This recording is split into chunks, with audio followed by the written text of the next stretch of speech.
You ask Tiger to solve. This deals with linear equations with one unknown. The final result is p equals -1. Let's solve it step by step. Simplify the expression. Expand the parentheses. Multiply the coefficients.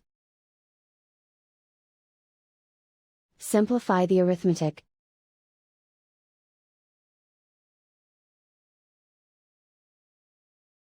Group all p terms on the left side of the equation.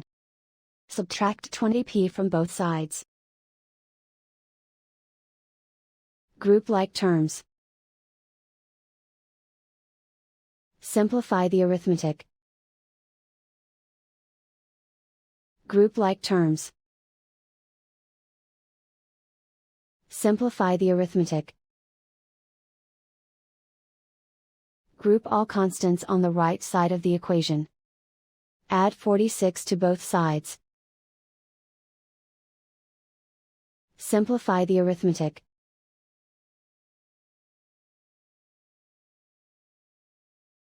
Isolate the p. Divide both sides by -47. Cancel out the negatives. Simplify the fraction. Move the negative sign from the denominator to the numerator. Simplify the fraction. And so the final result is p equals -1.